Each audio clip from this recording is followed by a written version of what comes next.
Hello, this is Wes Hickey, Chair of the Department of Educational Leadership at the University of Texas at Tyler. And in this Weekly 5, I want to talk about the recent Supreme Court decision that began to change things a little bit in regard to how we use public funds with religion.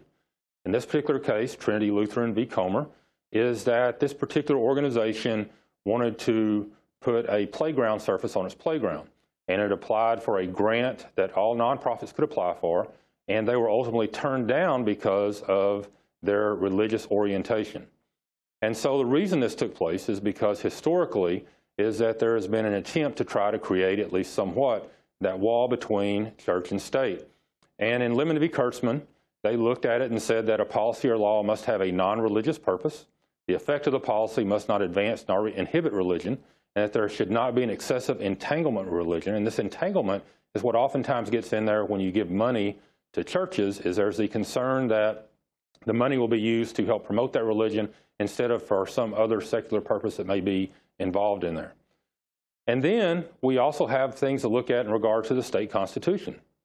In Texas, our constitution says that no money shall be appropriated for any sect, religious society, theological or religious seminary, or any property belonging to the state. And so these state constitutions create a problem too. In Missouri, where this particular grant took place, had a very similar type statement in their constitution as well. However, in this particular situation, the Supreme Court ruled in favor of the church. Justice Roberts said that the exclusion of Trinity Lutheran from public benefit simply because it is a church is what he called odious to our Constitution. So what does this mean when it comes to schools? Does this add support for school vouchers? Well, Justice Roberts said that this is a very narrow ruling, only dealing with the discrimination that he saw in this particular case based upon the religious identity of the church. But Justice Gorsuch said that the general principles here do not permit discrimination against religious exercise in regard to anything. So both opponents and proponents of school vouchers, especially school vouchers for religious institutions, tend to think that this may pave the way for a future look at vouchers at the state level.